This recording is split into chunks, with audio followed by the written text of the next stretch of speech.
Welcome to the channel. If you're a return viewer, great to have you back. If it's your first time, I hope you enjoy what you find here. So many people who want to fly think they can't afford an airplane.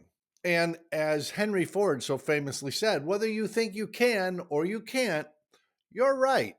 I used to be in the first camp. I believed I couldn't own an airplane, so I didn't. And then I started to look at things a slightly different way and suddenly realized I could. So I did. I'll bet that you could afford an airplane of your own if you wanted to. Watch to the end to see if I can't convince you. By the way, this is the perfect time to click on that like button and subscribe while you're at it. I would love to have you involved in this channel for the long haul. I've been really fortunate over my career in aviation, and like most of us, I started out as a hobbyist. There was no intention of me doing this professionally, it just kind of happened. My first airplane was a Cessna 150, and it was a terrific airplane. Although it hadn't flown in over 5 years, it wasn't an obvious choice, but it turned out to be a really good choice. My second airplane was a Cessna 172. I bought it from the neighbor of a friend who happened to live on a grass strip, and we were just visiting one day. He was selling, and I got a better deal than I probably should have. I was thrilled to get that one. I also owned a 1940 J3 Cub, an experimental air cam, which I absolutely loved, and a Cessna 182 that I kind of wish I had kept. That Piper Cub was a remarkable airplane. I truly loved it and never really thought I'd be able to afford one. But when one came available on my airport, I made an offer on it. And even though it was thousands of dollars below the asking price, I ended up owning that airplane. Now, having listed a series of airplanes I've owned over the course of my life, you might start thinking, well, that guy's really wealthy. He can do that. No, I'm not. And yes, I could. I was able to buy all those airplanes and fly all those airplanes without going broke, and I'll bet you could too. There's more to this story though, so stick with me. It gets a little nuanced. The key to all this is to start with a question, not a conclusion. Most people who start thinking about buying an airplane or even thinking about learning to fly start with the position, I can't afford to do that. Remember that Henry Ford thing? If you believe you can't, you can't. And you've already decided to stop looking for other opportunities because you've come to your decision. I can't do it. Well, that's a lousy place to start. What if you reframed that, as I did years ago, and thought of, instead of saying, well, I can't afford to buy an airplane, started to think, how could I afford to buy an airplane? That's a much different question with many different possible answers. And there are a whole lot of variations to what ownership means and what kind of benefits you can get from it. Let me give you an example. I have a friend who owns a beautiful Vans RV4, a tail dragger, tandem seating, fully aerobatic, just a terrific airplane, fits his needs perfectly. One day he finishes flying, he's back at the hangar pushing the airplane in, and a guy pulls up, gets out of his car, and just starts watching. And he's fascinated. And they start talking. And this guy says, I would love to fly, but I can't afford an airplane. He was driving a Mercedes S Class. That car cost significantly more than the RV4 he was looking at. It's all about priorities. My friend makes the choice to drive an older car that's fully paid off and he can afford the airplane. The other guy wants to drive around in a status symbol, and because of that, he can't afford to live the life he wants to live. Another example, a coworker of mine is a private pilot. He loves to fly, but renting aircraft can become a bit expensive because you're paying the commercial rate. It also means he's dependent on the flight and maintenance schedule of a company he has no control over. That lends a type of inconvenience to that arrangement that just doesn't appeal to him. So he bought a Taylorcraft BC-12D, a really cool classic aircraft, fabric covered steel tube fuselage, just a terrific airplane. But to make it even more affordable, he took on a partner. So that absolutely beautiful classic airplane that will fly at 100 miles an hour and just sip the slightest bit of auto fuel as it does it gets even cheaper by half because he took on one partner. And let's face it, most of us don't fly so much that we couldn't share an airplane with another person and find ourselves being tremendously inconvenienced. The odds are you'll never have a problem. And while you're not having a problem getting access to the airplane, the cost of the airplane, the hangar, the maintenance, the insurance are all cut in half. All of a sudden, affording an airplane becomes a whole lot more attractive and a whole lot more possible to a much wider spectrum of the population. People who thought they couldn't probably can. They just have to look at it in a new way. You really could afford an airplane. That's probably true for you as much as it is for me. Thousands of us who are no more wealthy than you have found a way to do it. And because that's true, and it is, you can probably find a way to do it too. So, what about my case? What about that Cessna 150 or the 172 or the 182 that I've had over the years? I've owned all of those, but you might be surprised to find while I could have afforded owning them myself, I chose to lease them to flying clubs that I belonged to, which gave me use of the airplane and cut the cost of ownership way, way down. My first was the Cessna 150. It was a terrific airplane, but it had been sitting in a hangar unloved and unflown for 5 years. That means it needed a little bit of maintenance before it went back to airworthy status, but it came with a brand new propeller and brand new plexiglass in the airplane. There were some good parts to go along with the not so good parts. It was a very affordable purchase for me, but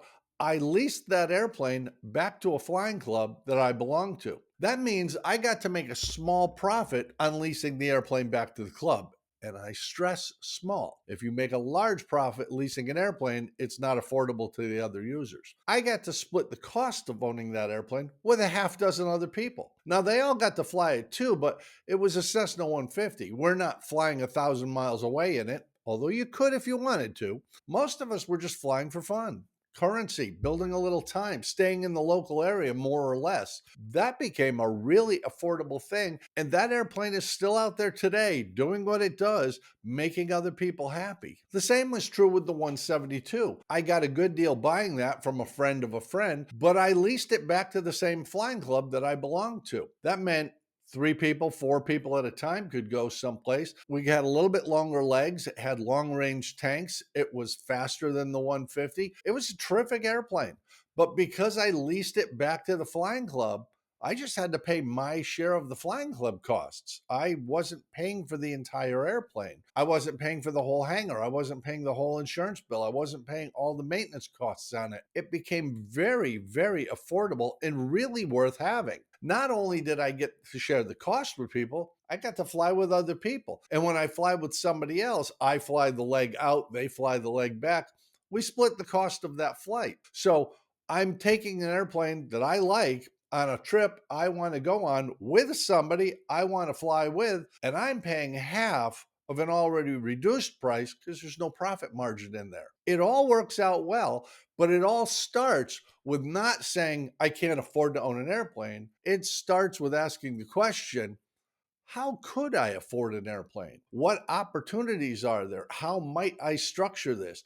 All of that comes into play, and suddenly the unattainable becomes actually pretty darn affordable. Well, it's generally not anybody's first choice, only because they didn't think of it. Co ownerships and flying clubs can bring the cost of accessing aircraft down so low, it really is attractive and practical. And whether you're just flying recreationally, or whether you want to use it to expand the area of your business. Let's say you're a real estate developer. Instead of my market now being just the county I live in here in Central Florida, it becomes the southeastern United States because I can get to Atlanta, I can get to Birmingham, I can get up to Charlotte in one day. Not a big deal. All of a sudden, my job, which is not aviation related, is enhanced and improved by the fact I can fly to meet clients all over. Even the Cessna 182, I didn't individually own that. I financed it for the flying club so that we could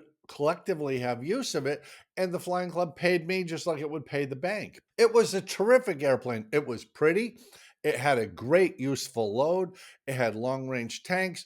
It flew like 130 knots. It was terrific. You could really get someplace in that. I probably should have kept that one too. I'm sorry to say, over time, I ended up selling off all of them. But, and this might surprise you, the 150 I sold for substantially more than I bought it for. The 172, I sold it for several $1,000s more than I bought it for, and the new owner upgraded the engine, gave me back the old one, which I sold for a few $1,000s more. There are a lot of good reasons to seriously consider aircraft ownership. And if you can't do it individually, and that is possible, you maybe could do it in a co ownership with one or two or three other people, or in a flying club where you could have a dozen or more people sharing that same airplane. There are a lot of airplanes that fit a mission that the membership would really benefit from, where you could have 10 or 12 people sharing the same airplane without getting in each other's way. It might not be your dream situation. Then again, it might be. It depends what you want to do with the airplane and why do you have it. If you're just flying recreationally, getting that airplane down to a really affordable cost can make the difference between being able to fly and not being able to fly. If you're somebody on the younger side who's thinking of making aviation a career and you want to build time really inexpensively, you can do that in a flying club model where you all of a sudden aren't paying $200 an hour or more to rent an airplane from somebody. You're paying substantially less. And you're meeting some really interesting people in that club who might be able to help your career, because networking is just as important as access to an airplane if you want to make a career in this business. Whatever the challenge is that you think is keeping you from being an aircraft owner, it's probably not as insurmountable as you think it is. You just have to get a little creative and look at the actual opportunities out there, not just that real narrow individual ownership where I have to pay for the airplane, I have to pay for the hangar, I have to pay for the maintenance, I have to pay for the insurance. It's all coming out of pocket and it's too much. Just as my buddy with the RV4, or my coworker with the Taylor Craft, or me with the 150, the 172, the 182. There's a way you can do this. There really is. All you have to do, and it's really this simple, is stop saying, I can't afford to own an airplane, and start thinking in the terms of, how could I afford an airplane? Give it some thought and let us know how we can help. Believe it or not, Pat and I have both owned airplanes individually and in co ownerships, and in my case, with a flying club. There's a way to do this. There's absolutely a way for you to do this if you really want to, and we would be happy to help you figure it out. So, click that like button, subscribe to the channel, and definitely leave a comment below. Let us know, do you own an airplane? Do you own an airplane in a co-ownership? Do you belong to a flying club that you really find satisfying? Or are you totally confused and you need a little help? Let us know right down below. We would love to hear from you. And we would love it if you come back next week right here on MadPropsAero, and we'll continue this discussion.